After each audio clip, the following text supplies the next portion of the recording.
On today's Film and Whiskey, we're working with an ingredient that's perfect for fall and winter. We're talking about honey syrup. We'll teach you how to make your own honey syrup, we'll introduce you to 2 cocktails that use it, and all the while we'll be trying 3 whiskeys from the fantastic Old Dominick Distillery. That's all ahead on Film and Whiskey.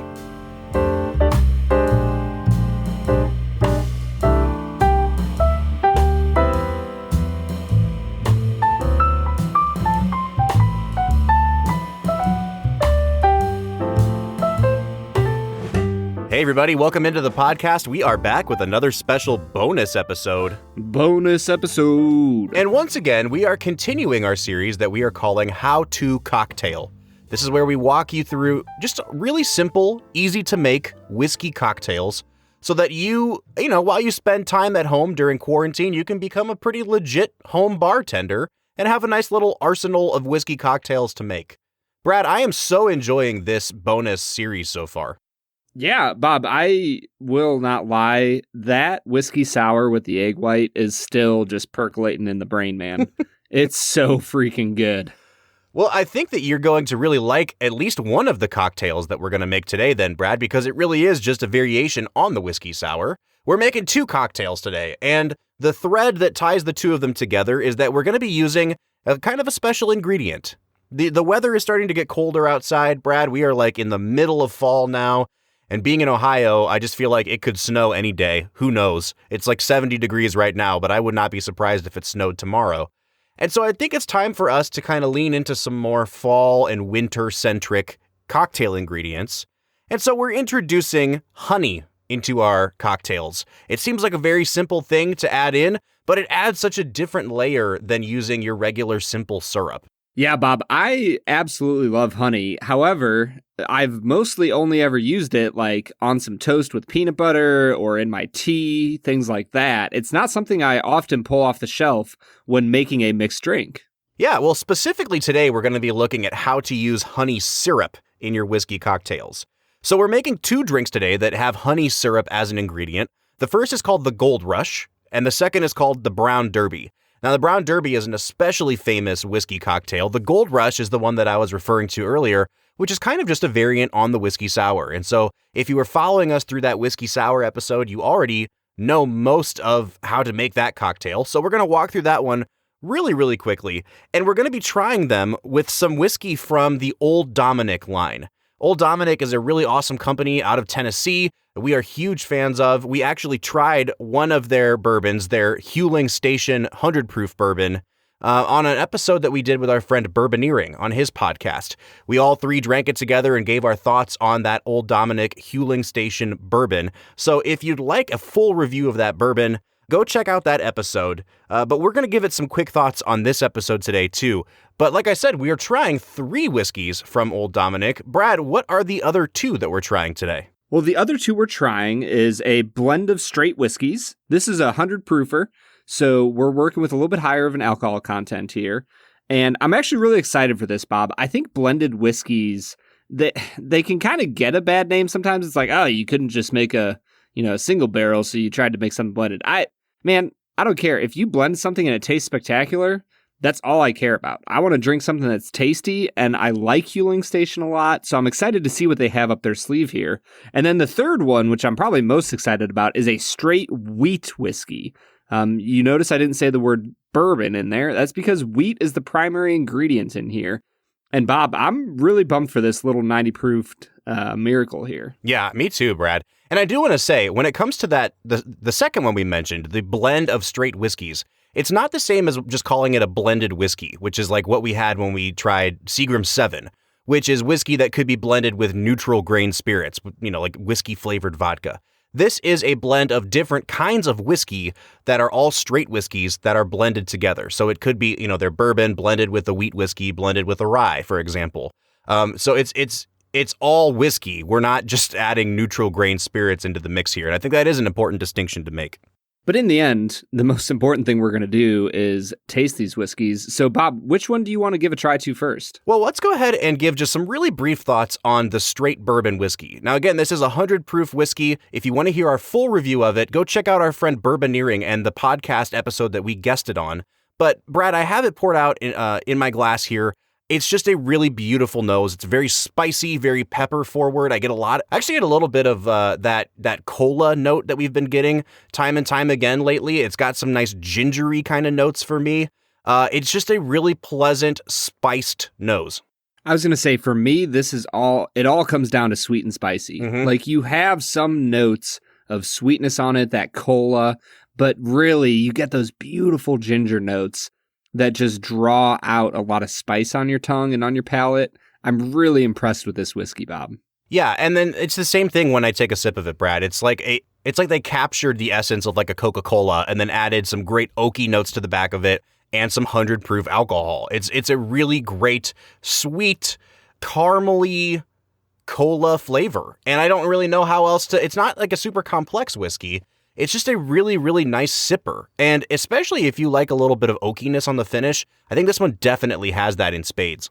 Well, and when we move over to the blend of straight whiskeys, I think that you move from a little bit of that cola to a very oaky, oak forward nose that is actually a little interesting for me. Yeah, I would agree with that. And yet I also feel like this one has some more kind of classic whiskey notes on it. I think this one's a little bit more well-rounded. It has a little bit more caramel to the nose, and yet it's not a bourbon. So I'm excited to see how that translates on the taste here, Brad. Yeah, and as I drink it, I actually do feel like it has a lot of classic notes. There's a little bit of youngness to it, I think. But overall, it's got some nice caramel, a little bit of vanilla, some oakiness to it that really matures on the finish. Yeah, I definitely think they probably are using some wheat whiskey in this blend. It's got that sort of great Weller kind of taste to it, a good wheater, and I like that a lot. It does taste like a wheated bourbon. I actually think that I might prefer this blend of straight whiskeys to the straight bourbon. Brad, which one are you preferring so far? I'm definitely leaning towards the blend. Yeah, me too. And I think this is actually going to hold up really, really well in a cocktail. And so Brad and I actually took this blend of straight whiskeys and we're going to use it in our first drink of the day, which is called the Gold Rush. But before we get there, Brad, our main ingredient for the day is honey syrup. And so we need to tell the people how to make some honey syrup. Yeah, just throw some honey in water and boil it. That's really it. It's It's just like simple syrup, guys. I just made a small amount at home today. Half a cup of honey, half a cup of water. The great thing about honey is that you can just kind of nuke it to thin it out a little bit and get it hotter a little bit faster.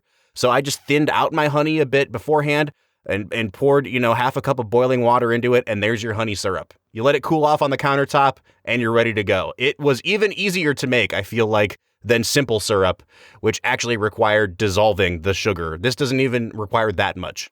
Yeah, and all you have to do is grab yourself a little, squirt bottle, put it in there, and you're set for honey syrup. And you just throw it in your fridge. I think it stays for about a month up until after you make it.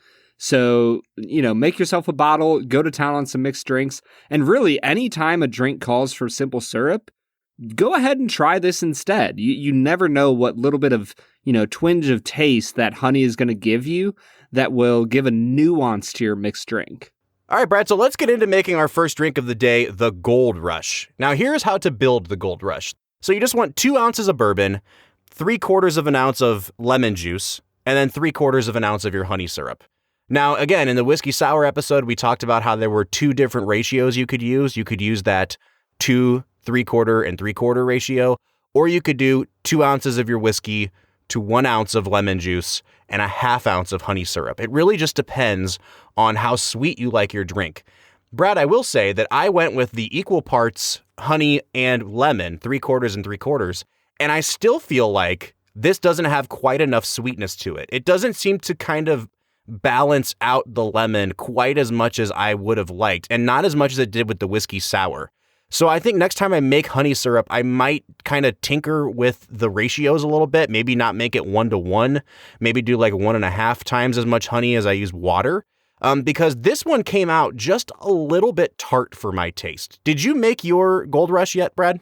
I did, and I use for my whiskey sour the other week. I used the golden ratio 2, 1, and then a half. This time I did the 2, 3/4, 3/4. I'm not gonna lie, Bob. I think it's actually a little bit too sweet for me. I think I'd go back to the golden ratio the next time I make this for myself.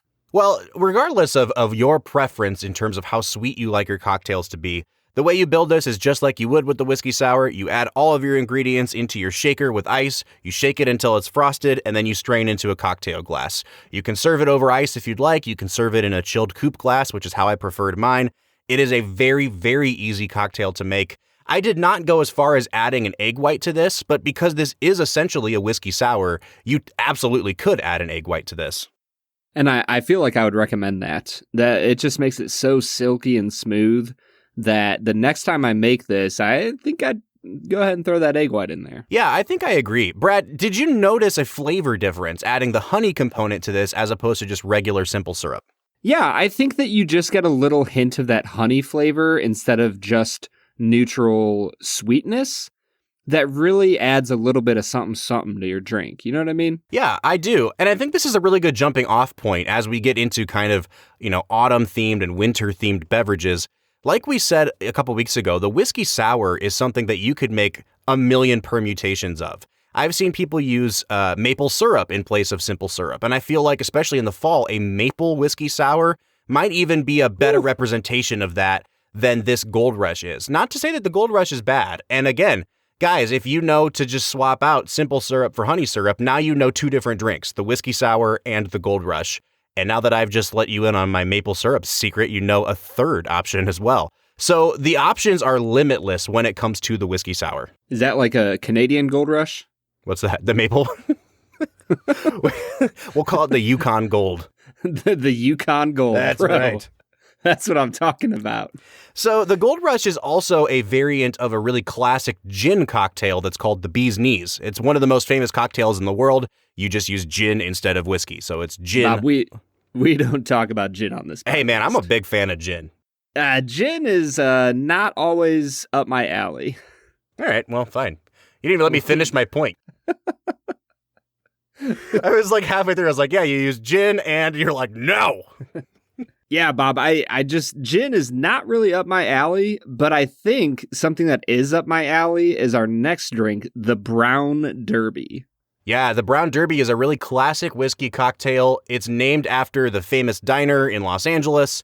I am really excited to try it. And Brad, for this one, we decided to use the Old Dominick wheat whiskey. So before we build the cocktail, let's give a quick review of what we think of this wheat whiskey. Do you have it poured out in front of you here, Brad? Yeah, Bob, I do have this wheat whiskey poured out in front of me, and it smells a wheaty. I'll tell you what, man, it has this really wonderful caramel honey scent to it. And I know it's just because we're using honey in this episode, but this smells like a big bowl of honey smacks to me. Like it has this great breakfast cereal kind of smell.